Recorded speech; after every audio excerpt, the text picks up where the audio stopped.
어느덧 벌써 6월 달입니다.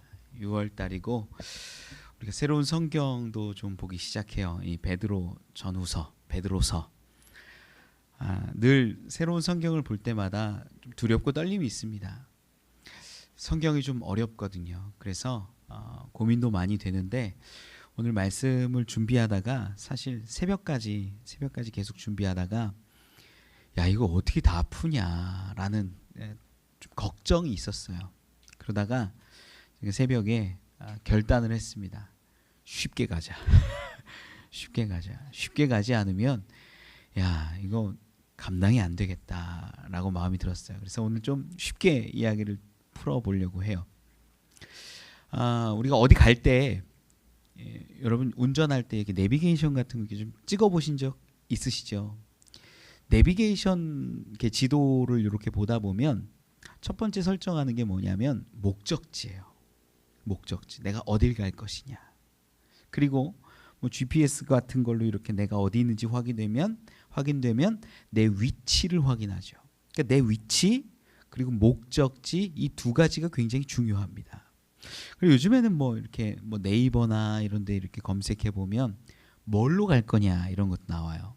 대중교통으로 갈 거냐, 뭐 자가용으로 갈 거냐, 자전거로 가는 그런 내비게이션도 있더라고요. 뭘로 가느냐에 따라서 길도 달라지겠지요. 그래서 내비게이션을 설정할 때 중요한 거 세 가지를 이야기를 드리면 내가 어디에 있는지, 내가 어디를 갈 건지, 어떻게 갈 건지 이 세 가지만 알면 그 전체 지도를 보고 길을 알고 하는데 어려움이 없습니다. 모든 글을 읽을 때도 비슷해요. 성경에 있는 이야기들을 우리가 찬찬히 뜯어볼 때 이 성경이 누구에게 쓰여졌는지를 먼저 봐야 돼요. 누구에게 쓰여졌는가. 이걸 알지 못하면 이해가 더뎌요. 누구에게 쓰여졌다 딱 알면 그런 의도구나, 그런 마음이구나, 그런 중심이구나 이것들을 깨닫게 되니까 누구를 위해서 기록됐느냐 이걸 알아야 돼요. 두 번째는 목적지겠죠. 왜 썼냐, 어떤 목적을 가지고 썼느냐. 어떤 목적지에 따라서 그 핵심이 보이니까 어디를 가는 거구나 이게 느껴지는 거지요. 그리고 세 번째가 어떤 거냐면 어떤 내용으로 채워져 있느냐. 성경을 볼 때. 그래서 누구를 위해 썼냐, 어떤 목적을 위해 썼냐, 어떤 내용이냐 이러면 이 성경도 한 권 한 권 읽어나갈 때마다 그 내용들이 더 분명하게 우리 마음 가운데 담겨져요. 여러분 이제 베드로서에 대해서 시작을 하는데 베드로서는 누구를 위해 쓴 걸까요? 무엇을 목적하여 썼을까요? 그리고 어떤 내용들이 담겨져 있을까요? 첫 번째는요. 우리 베드로전서 1장 1절에 보면 수신자, 이 글을 받는 사람들에 대한 기록이 써 있어요. 베드로전서 1장 1절에 이렇게 기록합니다. 제가 읽어드릴게요. 예수 그리스도의 사도 베드로는 본도, 갈라디아, 갑바도기아, 아시아와 비두니아에 흩어진 나그네. 마지막에 뭐라고 해요? 나그네에게 썼다는 거예요. 나그네들이 보는 책이구나, 나그네들이 읽는 책이구나라는 걸 알 수 있죠. 이 나그네가 헬라어로 하면 디아스포라입니다. 흩어진 자들, 뭐 이렇게 설명할 수 있지요. 오늘 성경을 쭉 읽어 나가는데 특히 베드로 전서를 이야기하는데 좀 개론처럼 이야기하면서 오늘 본문을 볼 텐데 먼저 오늘 제가 설교 제목을 뭐라고 썼냐면요. 이 나그네에 대한 이야기를 썼어요. 제목 한번 읽어볼까요? 오늘 설교의 제목이에요. 같이 한번 읽어보죠. 시작. 나그네의 덕목, 은혜, 거룩, 두려움. 아멘. 나그네의 덕목이라는 거예요. 그러니까 나그네라는 게 먼저 뭔지를 알아야 돼요. 여러분들은 나그네라고 생각을 하십니까? 나그네 같아요? 나그네랑 방랑자의 차이가 뭘까요? 나그네는요, 어디를 갈지 목적지를 아는 사람이 나그네예요. 뭐 정처 없이 떠돌아다니는 나그네도 있다고는 하는데 일반적으로 나그네라는 말이 방랑자와 다르게 쓰일 때는 목적지를 분명히 했을 때 나그네라고 합니다. 이 오늘 본문 가운데 1장 1절에서도 나그네에게 기록을 했다 그러죠. 오늘 본문으로 넘어와서도요. 1장 17절에 이렇게 기록을 해요. 오늘 본문 1장 17절 말씀은 좀 같이 한번 읽어볼까요? 시작. 외모로 보시지 않고 각 사람의 행위대로 심판하시는 이를 너희가 아버지라 부른즉 너희가 나그네로 있을 때를 두려움으로 지내라. 아멘. 그렇죠? 또 뭐라고 그래요? 너희가 나그네라고 얘기를 해요. 그러니까 나그네에게 썼다라는 게 확실해요. 2장으로 넘어가도 분명히 확인이 됩니다. 2장 11절에 보면 이렇게 기록을 해요. 제가 읽어드릴게요. 사랑하는 자들아 거류민과 나그네 같은 너희를 권하노니 영혼을 거슬러 싸우는 육체의 정욕을 제어하라. 우리 보고 글을 쓴 이 수신자들에게 뭐라고 이야기하냐면 사랑하는 자들아 거류민과 나그네 같은 너희에게 뭐 이렇게 말을 하잖아요. 우리를 뭘로 보고 있는 거야? 나그네로 보고 있다는 거죠. 이해가 가시죠? 그래서 우리는 나그네라는 것을 알고 인정할 때 오늘 본문의 성경의 내용이 나에게 의미로 다가와요. 내가 나그네가 아니라고 생각하잖아요. 그러면 다른 사람에게 쓴 글이 되는 거예요. 아, 내가 나그네구나 라는 걸 깨달으면 이 말씀들이 의미가 있고 나에게 은혜로 다가오고 뭐라고 말씀하시는지 분명히 깨닫게 된다라는 것입니다. 이스라엘 사람들에게 나그네, 디아스포라라고 이야기를 하면 뭐 바벨론 포로 시기를 지나면서 세계 여기저기에 뿌려지고 흩어진 그러한 사람들을 의미할 텐데 이 사람들에게 육적인 고향, 돌아가야 할 곳을 찾자면 어디를 얘기할 수 있을까요? 바로 이스라엘이고 예루살렘을 얘기할 거예요.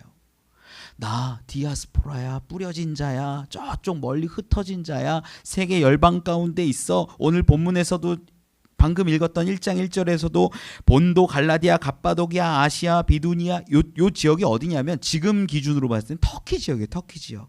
아시아에 있는 수많은 지역에 흩어진 유대인들, 이 사람들을 위해서 기록한 건데 나 돌아갈 곳이 있어. 돌아가야 돼 라고 이야기하는 거예요. 그 돌아갈 곳이 어딜까요? 이스라엘이고 예루살렘이고 유대 땅을 가야 된다라는 거예요. 그래서 이 이야기를 지금 우리 기준으로 나그네를 좀 해석을 해보면 우리가 마지막 가야 할 곳이 어딜까요, 여러분? 어디예요? 여러분 나중에 죽어서 어디 가고 싶으세요? 천국 가고 싶으세요? 하나님 나라, 천국. 그게 우리의 본향이다, 고향이다 이야기하잖아요. 많은 사람들이. 그러니까 우리는 분명히 알아야 되는 게 이 땅에서는 어떻게 살아가냐? 나그네로 살고 우리의 고향은 어디예요? 하나님 나라라는 거예요. 이걸 여러분이 받아들이냐? 받아들이지 않느냐에 따라서 이 성경이 의미가 있느냐, 의미가 없느냐가 결정이 나요. 여러분 나그네라는 거 인정하시겠습니까? 이게 쉽지 않은 거예요. 나그네라는 거 인정하는데 우리 세상 사람들이 이렇게 신앙이 있는 사람들도 살아가는 모습들을 보면요. 고향이 정말 하나님 나라에 있고 본향에 있고 저 천국에 있다라고 살지 않는 것 같아요. 고향이 거긴데 소망을 안 해요. 바라보질 않아요. 이 땅에서 아파트 늘리고 내가 좋은 차 갖고 내가 성공하고 좋은 직장 갖고 돈 많이 버는 것이 목적이 되어버린 인생들이 있어요. 내 본향을 알지 못하는 모습이겠죠. 자, 일단 수신자에 대해서 좀 정리를 했어요. 나그네다. 두 번째가 어떤 거냐면 어떤 목적으로 썼느냐, 어디를 갈 거냐라는 거예요. 본문 가운데 이 3절 말씀에는 이런 표현이 있어요. 우리 베드로전서 1장 3절 말씀을 좀 같이 한번 읽어보면 좋을 것 같거든요. 1장 3절 말씀 같이 한번 읽어봅시다. 시작. 우리 주 예수 그리스도의 아버지 하나님을 찬송하리로다. 그의 많으신 긍휼대로 예수 그리스도를 죽은 자 가운데서 부활하게 하심으로 말미암아 우리를 거듭나게 하사 산 소망이 있게 하시며. 아멘. 이게 아주 중요한 이야기인데 이 우리에게 거듭나게 하셔서 뭐를 있게 하신다라고 성경은 기록하면 산 소망이 있게 하신대요. 여러분 소망이라는 단어 많이 쓰죠.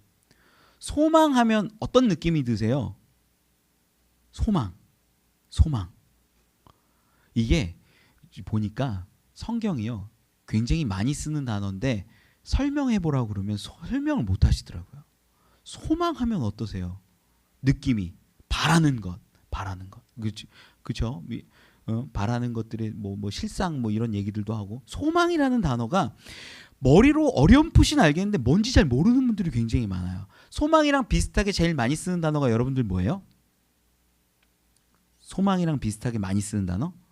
소원, 믿음, 또 뭐 있을까요? 희망. 그죠? 희망도 많이 쓰죠. 희망이랑 소망이 다른 게 있어요.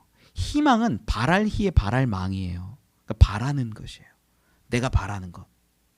소망이 뭐냐면요, 여기 소자가 바소자예요. 장소를 의미해요. 장소. 소망이라는 것은 작은 바람이 아니라, 그 작을 소가 아니라 어떤 장소에 대한 그 바소예요. 장소를 의미하는 그 소자예요. 그러니까 소망은 분명한 것, 확실한 것, 고정된 것. 뭐 구름 잡듯이 어렴풋이 뭐 이렇게 얘기하는 것을 희망이라고 한다면, 소망은 분명하고 확실한 것을 이야기할 때 소망이라는 표현을 합니다.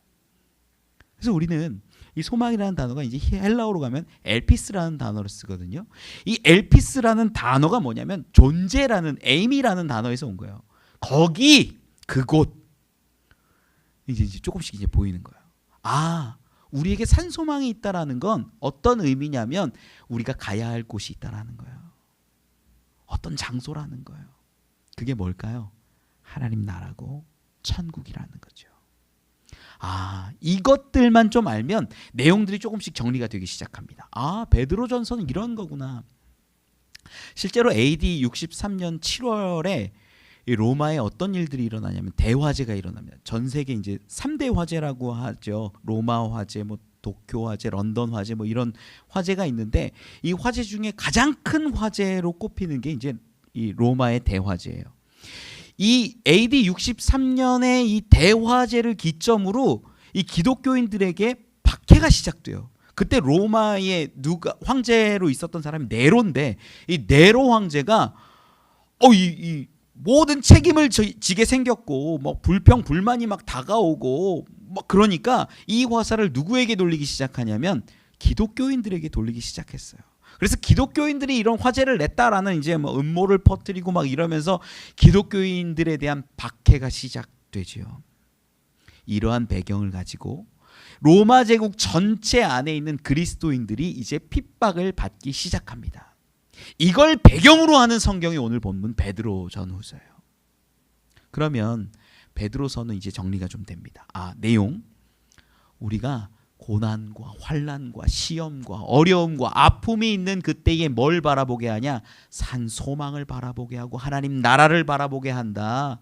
내가 지금 있는 이곳은 어떤 곳이냐? 내가 나그네 된 곳이고 여기에 영원히 사는 것이 아니라는 것을 이야기하고 있는 성경이 베드로 전서라는 거예요. 이 말씀을 기초해서 오늘 본문을 바라보면 좀 설명이 돼요. 제가 보세요. 오늘 굉장히 쉽게 한다고 했는데도 되게 어렵죠. 쉽게 하는데도 어렵죠. 벌써부터 막 졸기 시작하는 분들이 막 눈이 보여요. 막 얼마나 제 마음이 불편하고 어려운지 몰라요. 쉽지 않습니다. 자, 오늘 말씀은 이제 쉽게 이야기를 풀어낼 건데 어떻게 풀어내냐면 제가 이야기를 하나 해드릴 거예요. 뭐냐면 누가복음 15장에 나오는 탕자 이야기예요. 탕자 이야기는 우리가 잘 알아요. 한 번쯤은 들어봤을 거예요. 어떤 거냐면 아버지에게 둘째 아들이 와서 아버지 죽으면 받게 될 내 유산을 미리 좀 땡겨주세요라고 이야기합니다. 그러면 그 아버지 입장에서는 그 아버지를 죽은 걸로 여기는 거죠. 이놈 봐라. 나를 죽었다고 여기고 재산을 땡겨달라고 굉장히 기분 나쁜 표현입니다. 그런데 아버지는요, 그 재산을 실제로 나누어 줘요. 그래서 그걸 가지고 먼 외국에 나가서 열심히 사합니다. 저는 그 누가복음 15장의 그 탕자 이야기를 비유할 때 어떤 목사님들은 뭐 허랑방탕하게 창기와 뭐 막 써버리고 소진했다. 물론 성경에 그렇게 기록하기도 하지만 저는 개인적으로 그렇게 보진 않아요. 뭐냐? 외국에 나가서 열심히 살았을 것 같아요? 못 살았을 것 같아요? 열심히 살았을 것 같아요. 노력했을까요? 안 했을까요? 했을 것 같아요. 제 개인적으로는. 사업을 했다면 사업도 했겠죠. 야, 무역도 했을 수도 있고 뭘 했을 수도 있고 장사를 했을 수도 있고 열심히 사는데 하는 것마다 족족 실패하고 실수하고 무너져서 마지막엔 어디까지 갔냐? 아무것도 할 수 없는. 그래서 돼지나 치는 그러한 존재까지로 흘러가는 거예요. 그래서 돼지가 먹는 그 쥐염 열매를 먹으려고 하는데도 그것조차 먹지 못하는 그러한 상황 가운데 눈물을 흘리면서 생각하는 게 있어요. 뭘 생각하냐면 내 아버지 집에는 그래도 일꾼이 많은데 그 일꾼들처럼 내가 아버지에게 가면 이렇게 쥐염 열매조차도 못 먹고 어렵게 사는 것이 아니라 먹기는 먹겠구나라는 기대를 하는 거야, 안 하는 거야? 하는 거예요. 여러분, 이 아버지의 품이 뭐냐? 소망이에요. 어디를 갈 거냐? 여러분, 저는요 지금 이 세상에서 살아가는 수많은 사람들, 기독교인들을 다 포함해서 세상에서 열심히 내서 6일 동안 살다 주일에 오시는 분도 있고 주 7일 일하시는 분들도 있고 다양하게 있는데 이 사람들이요 다 허랑방탕하게 살고 기생과 창기와 더불어 먹어버렸다고 생각하지 않아요. 다 열심히 살고 노력하고 도전하고 그런데 실패하고 어려워집니다. 그때 우리가 떠올려야 되는 게 하나 있는데 그게 뭘까요? 아버지의 품인 거예요. 소망이에요. 처소예요. 고정된 거예요. 불변하는 거예요. 영원한 거예요. 그 소망을 바라보면서 우리가 돌아오는 길이 뭐냐? 신앙의 여정인 거예요. 그러면 신앙의 여정을 할 때 자, 탕자 이야기를 지금 제가 말씀드리고 있죠. 탕자가 진짜 다 실패했어. 아버지에게 가면 먹을 수 있겠다라는 생각을 가지고 먼 외국에 있잖아요. 외국에서 돌아오는 길을 떠올려 보세요. 돌아가는데 뱃삭을 구하기가 쉬워요, 안 쉬워요? 안 쉽겠죠. 걸어가는 길이 쉬워요, 안 쉬워요? 안 쉽겠죠. 가는 길에 강도를 만날 수도 있고 어려움을 당할 수도 있고 수많은 일들이 있는데 거기에서 무너지면 실패하는 거예요. 가는 길에 여기 좋다. 그래도 여기 그래도 먹을만하다. 여기 살만하다라는 생각이 들어서 거기 정착해버리면 그가 나그네로서 살아가는 것이 아니라 방랑자로서 거기서 실패해서 아버지의 집에 오지 못하게 되는 거예요. 여러분, 탕자 이야기에는요 수많은 스토리가 그 가운데 담겨 있어요. 돌아오는 길이 성경에는 정확하게 자세하게 기록하지 않지만 제 개인적으로는요 쉽지 않은 길이었다라고 믿습니다. 그런데 그 길을 걸어올 때 어떻게 걸어와야 하는지 그 이야기가 즉 나그네의 덕목이 오늘 본문에 기록되어 있었다라는 거예요. 여기까지 끌고 왔어요. 여기까지 끌고 왔어요. 이제 좀 정리를 좀 해볼게요. 오늘 본문에서 뭘 얘기하고 싶으냐? 자, 이 수신자가 누구예요? 나그네요, 나그네. 디아스포라.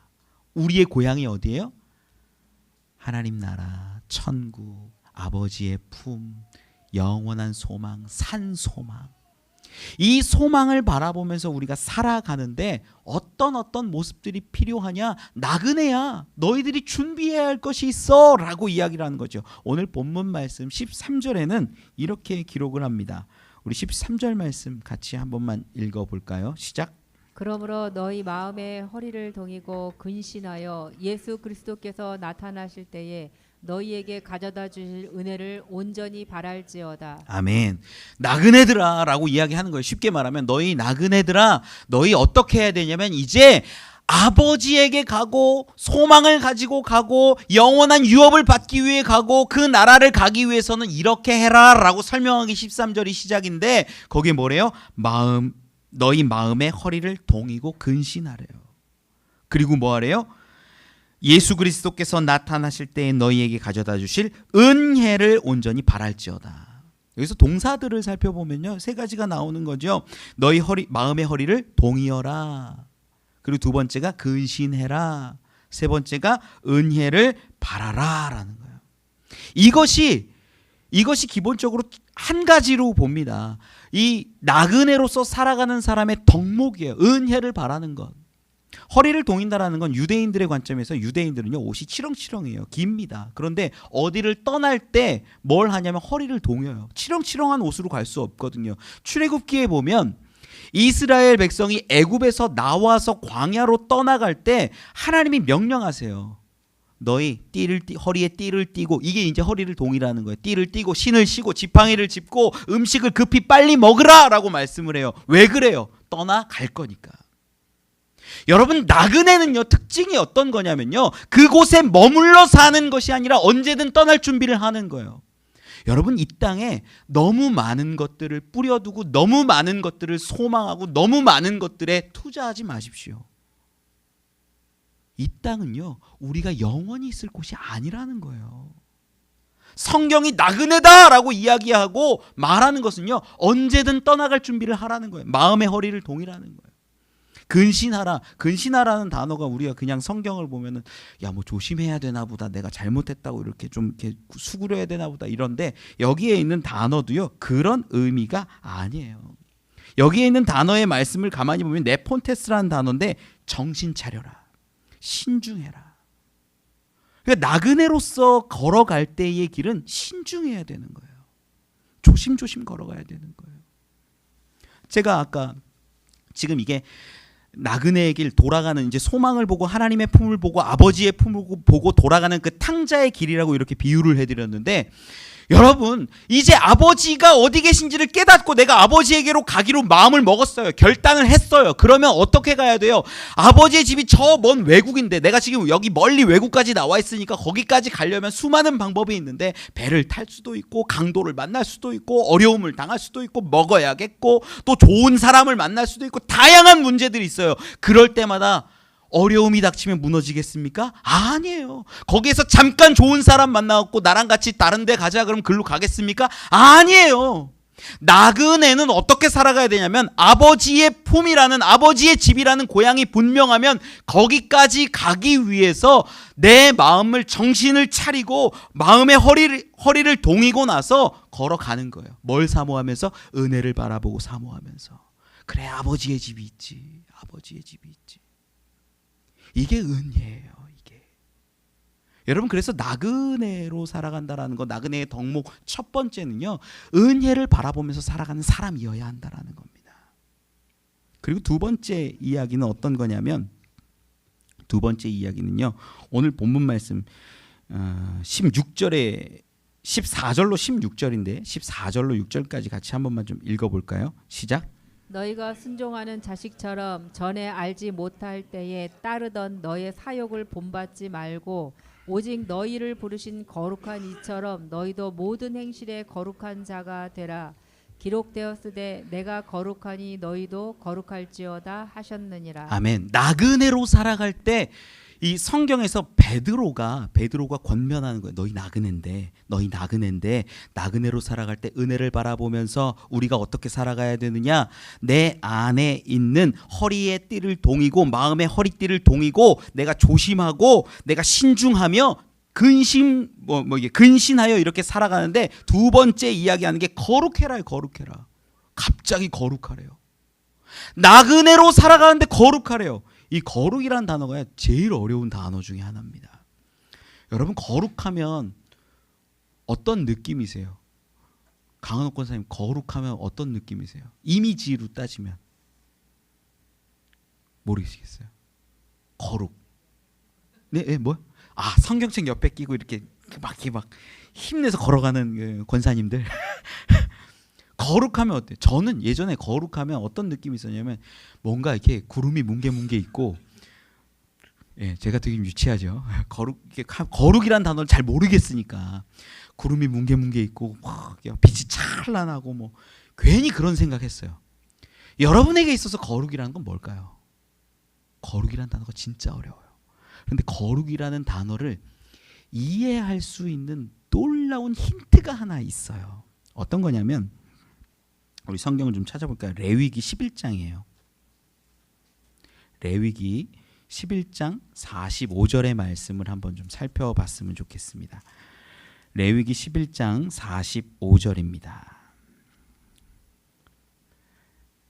네, 우리 화면 띄워 주셨죠? 우리 같이 한번 읽어 볼까요? 레위기 11장 45절 시작.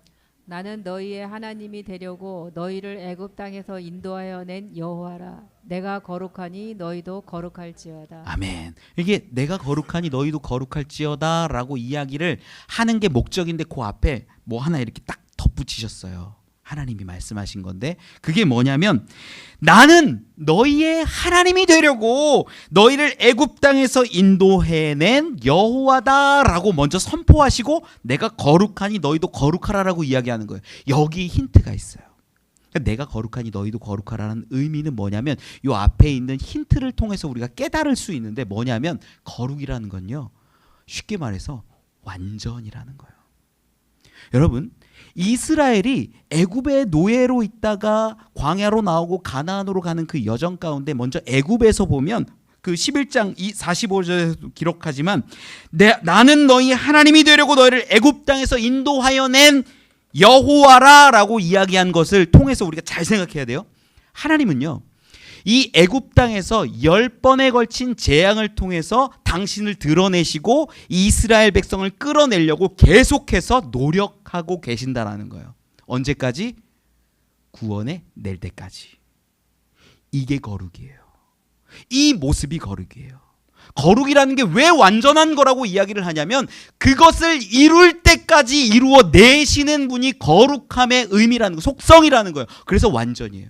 우리 찬양할 때 완전하신 나의 주 고백하잖아요. 완전하다는 게 뭐냐면요. 당신의 뜻을 이루기 위해서 끝까지 결코 포기함 없이 실수함 없이 실패함 없이 이루어내는 분이 거룩한 분이라는 거예요.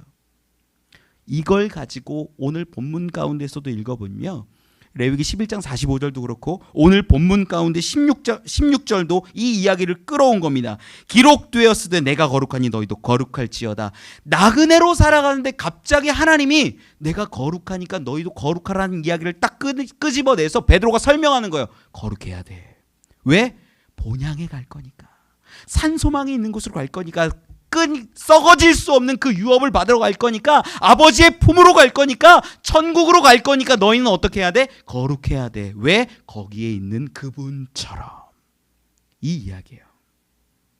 그래서 여러분 거룩이라는 건요. 예전에 과거에는 거룩을 어떻게 여겼냐면요. 저처럼 막 구름이 뭉게뭉게 막 빛이 찬란하고 막 이렇게 오해했던 것처럼 예전 분들은요. 거룩을요.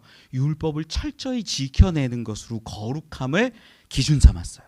저 어렸을 때만 해도 주일날 슈퍼 가가지고 과자 사 먹으면 돼요, 안 돼요? 돼요, 안 돼요? 권사님들은 아실 것 같아요. 돼요, 안 돼요? 안 돼요, 안 돼요. 혼났어요. 어디 과자를 사 먹고 싶으면 언제 사는 거예요? 토요일날. 어떻게 그렇게 만나 이야기를 거기다 연결을 해가지고 토요일날 과자도 먹을 거 다 사놓고 교회에서 행사하잖아요. 교회에서 행사하면 뭐 이렇게 과자 사 먹고 음료수 사 먹으면 토요일날 다 준비하라 그랬어요. 옛날 목사님들이. 그걸 뭐로 여겼냐? 거룩으로 여겼어요. 여러분 저는요. 그런 분들의 신앙을 폄하하지 않습니다. 그건 정말로 귀하고 복되고 아름다운 신앙이에요. 그런데 거룩은 정확히는 그런 의미가 아니라 거룩은 하나님의 뜻을 끝까지 이루어내기 위해서 쉬지 않고 끊임없이 노력하시고 경주하시고 결국은 이루어내시는 것이 거룩이에요. 그래서 하나님은 이 애굽에서 끄집어내실 때도 10번이나 결국은 끌어낼 때까지 6월절 사건을 통해서 모든 죄를 도말하시는 그것을 보여주시면서까지 이루어내신 거예요. 그리고 신약시대에 예수 그리스도의 때에 어떻게 돼요? 다 포기하고 당신의 아들을 내어줌으로 우리를 살리시는 그 구원의 역사를 이루기까지 거룩하신 거예요. 우리는 그분을 닮은 자녀가 된 거예요. 그분을 따른 아들과 딸이 된 거예요. 그래서 거룩하라는 거예요. 그냥 율법을 하나하나 지켰냐 안 지켰냐 이것 가지고 거룩하냐 아니냐를 따지는 게 아니라 내가 하나님의 아들이고 내가 하나님의 딸이면 어떻게 살아가야 하는지 이게 답이 나오는 거예요. 거룩해야 되는 거예요. 그래서 계명에 있는 말씀들이요. 살아 움직이고 역사하고 내 가운데 찔림이 되고 야 지켜야겠다. 이게 되는 게 거룩함을 바라보는 거예요. 그럼 실수하고 실패하면 어떡합니까? 거룩이 사라진 거예요? 아니에요. 우리는 늘 실수해요. 늘 실패해요. 그래서 그때마다 어떻게 해요? 말씀을 보고 다시 일어서는 거예요. 우리는 누굴 닮았으니까? 하나님을 닮았으니까. 하나님의 형상이 우리 안에 있으니까, 하나님의 모습이 있으니까 우리가 실패했지만 율법으로는 낙인 찍힌 자이지만 다시 예수 그리스도의 그 보혈의 공로를 힘입어서 일어나서 거룩함을 바라보면서 경주에 나가는 거예요. 그게 나도 거룩하니 너희도 거룩하라 라는 의미 가운데 있는 거예요. 여러분, 나그네는요 마음대로 살아도 된다고 생각하지 마십시오.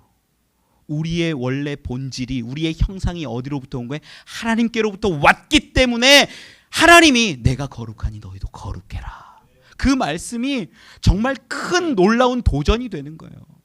여러분, 그 말씀을요 늘 여러분들 가운데 새겨내시길 바랍니다. 우리가 거룩함이라는 단어를요 내 마음 가운데 품으면 내 행실이 바르게 돼요. 내 입술이 바르게 돼요. 늘 저도 실패해요. 제가 잘났다는 얘기를 하는 게 아니에요. 저도 실패하고 실수하고 무너져요. 잘못해요. 아, 내가 이 말을 잘못했네, 내가 이 행동을 잘못했네, 늘 그러지만 그럴 때마다 내 마음을 쳐서 깨닫고 돌아오는 게 뭐냐면, 그래, 하나님이 거룩하니까 나도 다시 도전하자, 다시 노력하자. 그게 자녀된 자들에게만 주시는 특권이에요. 자녀니까 훈련받고 자녀니까 하나님을 바라보면서 걸어가는 거예요. 저는 여러분들이 그렇게 거룩해졌으면 좋겠습니다. 마지막에 덕목이 어떤 거냐면, 이제 마지막 이야기가 우리 17절로 21절까지 기록되는데 17절 말씀만 좀 읽어보죠. 오늘 본문 17절 말씀 같이 읽어봅시다. 시작. 외모로 보시지 않고 각 사람의 행위대로 심판하시는 이를 너희가 아버지라 부른즉 너희가 나그네로 있을 때를 두려움으로 지내라. 아멘. 나그네로 있을 때를 뭘로 지내래요? 두려움으로 지내래요. 본향으로 걸어가고 있는데, 우리가 소망을 가지고 걸어가고 있는데 어떤 마음으로 살아가라? 두려움으로 살아가라. 그런데 두려움으로 살아가는데 이유가 있어요. 17절에 기록하죠. 외모로 보시지 않고 각 사람의 행위대로 심판하시는 이를 우리가 뭐라고 부른대요? 너희가 아버지라 부른즉. 하나님이 우리의 뭐가 되시냐면요, 아버지가 되신다는 거예요. 우리가 마지막에 가는 그 소망의 마지막 처소, 영원한 썩지 않는 그 유업의 자리가 하나님 앞인데 그 자리가 재판장의 자리라는 거예요. 그 재판정에 딱 서면 우리의 모습이나 우리의 행위나 우리의 모습이 아니라 우리가 살아온 그 모습대로 판단하시는 그분 앞에 서게 되는데, 그분을 우리가 뭘로 불러요? 아버지라 불러요. 아버지라. 그러면 그 아버지 앞에 설 때에 우리의 모습이 낱낱이 드러나요. 재판장이 앞에 섰으니까. 그러면 너 이렇게 살았구나, 너 저렇게 살았구나. 그때 우리는 뭐라고 불러요? 하나님을 아버지라 부르는 거예요. 아버지. 여러분, 오해하시면 안 돼요. 여기서 우리가 너 이렇게 살았어? 너 잘못 살았어? 그럼 구원이 취소되고 자녀로서 취소되고 그런 걸까요? 아니에요. 그런 의미가 아니에요. 여기서 말하는 건 그런 의미가 아니에요. 재판장이 누구냐? 내 아버지인 거예요. 내 아버지. 내 아버지 앞에 딱 서서 수많은 사람들이 같이 서 있는데 수많은 사람들의 모습을 보는 거예요. 넌 이렇게 살았구나, 저렇게 살았구나. 어떤 자녀는요, 그 가운데 야, 참았구나, 버텼구나, 이겼구나, 잘했다, 충성된 종이다, 내 딸이다, 내 아들이다, 막 이렇게 얘기하는데 저를 보면서 갑자기 그러시는 거예요. 도영아, 너 이렇게 살았어? 눈물이 나죠. 그럼 아버지, 아버지라고는 불러요. 이렇게 살았어? 아버지, 죄송해요. 여러분, 거기서 우리 구원이 취소될까요? 아니에요.